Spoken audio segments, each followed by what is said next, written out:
Hello, I'm Emma-Louise Coffey and you're welcome to the Dairy Edge, the Teagasc Dairy podcast. We're bringing you the latest information, insights and opinion to improve dairy farm performance. On this week's episode, dairy specialist James Dunne reflects on the impact of recent growth rates on the bulk of silage crops and whether farmers should consider the merits of delaying cutting compared to the normal cutting date. And first, James quantifies the silage requirements for dairy herds. Yes, Emma-Louise, so I suppose the first important point is really to determine the quality and quantity, as you rightly pointed out, of silage required. It'll differ somewhat on farms, but in the majority, spring calf and dairy herds will require about 0.8 of a tonne dry matter per cow of 68 DMD silage for that dry cow period. But something that's often forgot about, the remainder of the silage should be high quality 72 DMD plus. And this means on the majority of farms, at least 50% of total silage required will need to be of high quality when young stock are actually factored in. And that high quality, James, you're talking about for young stock. Can you quantify the quantity that you would feed, say, a yearling and an in-calf heifer? Yep, so look at the in-calf heifer, you're looking at about 1.2 tonne requirement, and the yearling something in the region of 0.8 of a tonne. And as you say, James, you know, you're looking at the high quality silage is for our in-calf heifer, our yearling, and also then, something that we might forget about would be the lactating dairy cow. And Joe Patton mentioned recently in an interview that, as quotas were removed, the opportunity was there to increase lactation length. So cows are up to 300 days in milk now. And, to factor in some silage into that time of year, particularly in late lactation, moving into late November and into December, but also a couple of days and a couple of kilos of grass in early lactation. Could you quantify how much grass silage a cow will need during lactation? Yep, so to take Ballyhaise as an example, there's a requirement there, I suppose, year on year of 1.4 tonne of dry matter silage required on a per cow basis. And of that, the target in Ballyhaise is to make the half of that in high quality silage, 72 DMD plus, but actually if we can make it at 74, 75 DMD, all the better. I suppose, Emma-Louise, the ratio will differ somewhat on farms depending on where they're located, depending on stocking rate. And we've seen from the Heavy Soils programme, where actually 60 to 65% of that silage requirement needs to be high quality silage for the lactating cow, maybe where ground conditions don't allow grazing at certain times in the shoulders. And if we then move on and look at the current situation on farms, James, huge variety across the country, but I guess there is a narrative over the last number of weeks that the yield just simply isn't there, given that we've had a cold spell and we haven't been able to achieve that bulk in silage crops. Can you give us insight to what you're aware of, I guess, in your part of the country and also across the country? Yeah. So to put things into perspective, I suppose I looked at the growth rates in both Teagasc, Moorepark and Ballyhaise there this spring versus the 10-year average. So right up until nearly the 20th of April, growth rates were where you would actually expect when you compare it to the 10-year average. The real differences, I suppose, have come from that kind of 20th of April period up until and including the 10th of May. So a 20-day period where growth rates in Teagasc Moorepark were running about 20 kilos of dry matter a hectare behind on a daily basis, and roughly 10 kilos of dry matter per hectare behind in Ballyhaise. I suppose peak growth is usually a little bit later in Ballyhaise, but this equates to roughly somewhere between 200 and 400 kilos of dry matter per hectare. I suppose what we want to get across, Emma-Louise, is that these differences can be made up in a 3 or 4 day period come mid to late May. So in terms of the idea, we don't want farmers, I suppose, sacrificing quality to delay, I suppose, cutting date in terms of looking for extra bulk in their crops. So to take that a step further then, James, I mean, a lot of people would have a similar cutting date every year. So could you give us, I guess, your message on cutting date? You mentioned that, we have opportunity to make up that difference within a very short period of time. So therefore, should farmers consider delaying cutting or stick to their standard date? Look, we've highlighted the importance of high quality silage, and grass growth stage at harvest, I suppose, is the most important factor in deciding silage quality. So once seed heads start to appear, usually in early June, DMD will be kind of 70 DMD at best, and it'll drop off by 3 points every week. Lodge crops, probably with dead material at the base, will have 3 to 4% lower DMD still. So the main step to, I suppose, ensuring we've high quality silage is cutting from that kind of mid to late May. And I suppose something that comes up, Emma-Louise, a lot is in terms of, letting that first crop bulk up, as you rightly point out.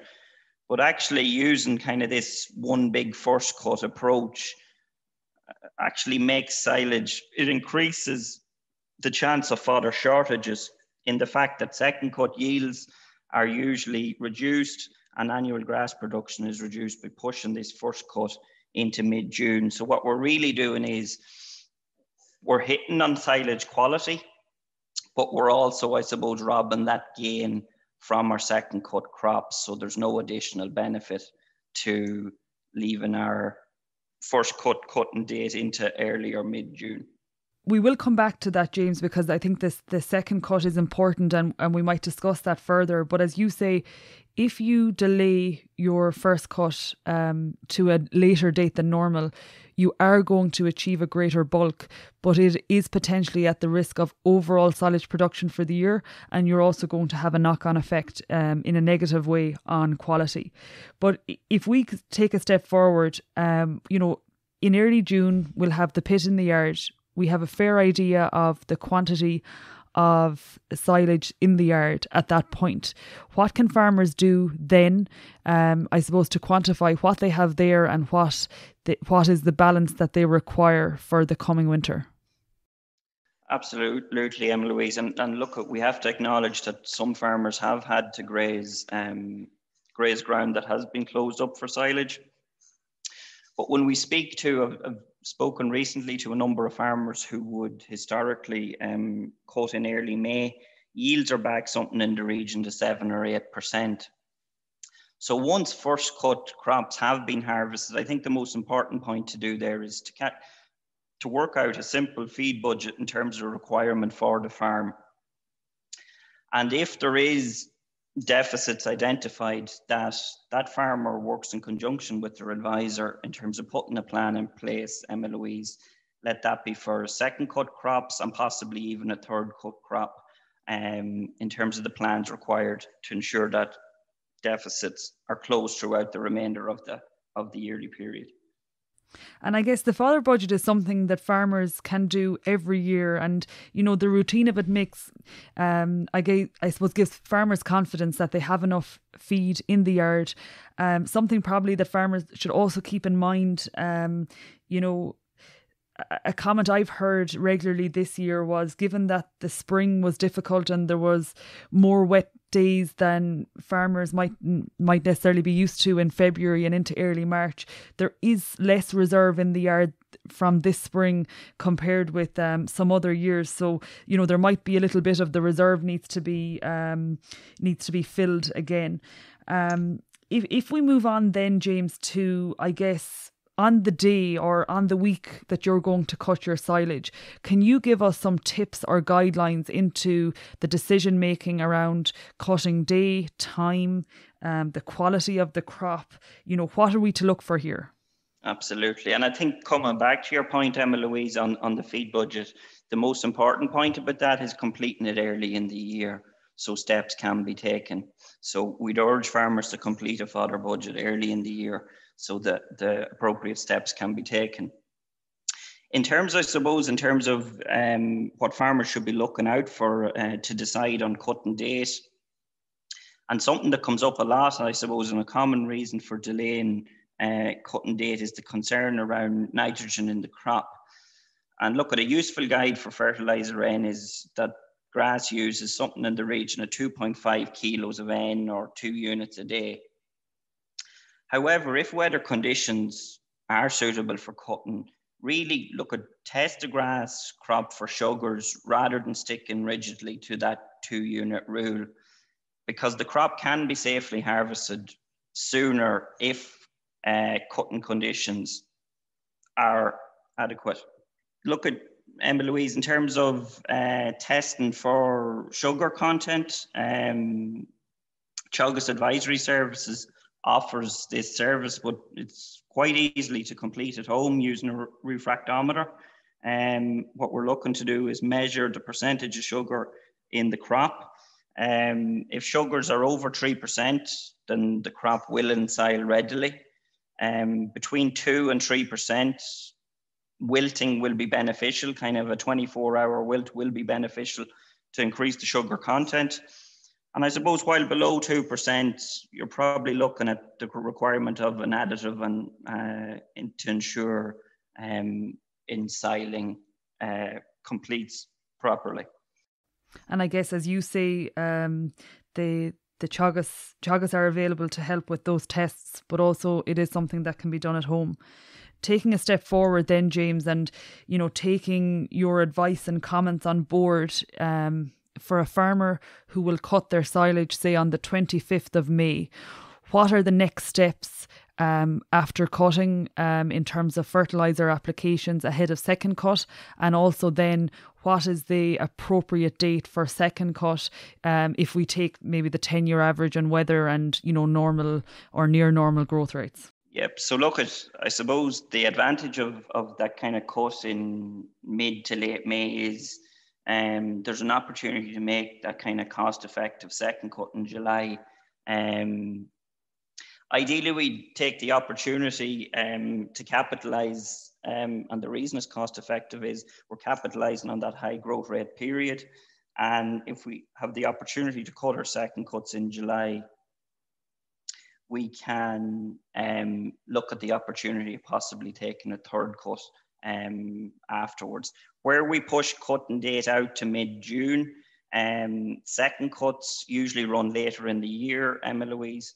Crops usually aren't as good because that high growth period is reducing, and the opportunity, I suppose, to take an additional extra cut reduces. So I suppose really speak to your advisor when you're completing the feed budget around a proper fertiliser plan for second cut silage, with the ideal cutting date sometime in the mid to second half of July. And I guess, talking around our first and second cut, I think, James, some of the points you've touched on are really important. It's being aware of what you actually require on the farm, and also then the quality of silage that you require. And your point on not delaying your first cut, maybe the difference between a high quality silage that is going to drive growth rates in our younger stock and also will support production in lactating cows.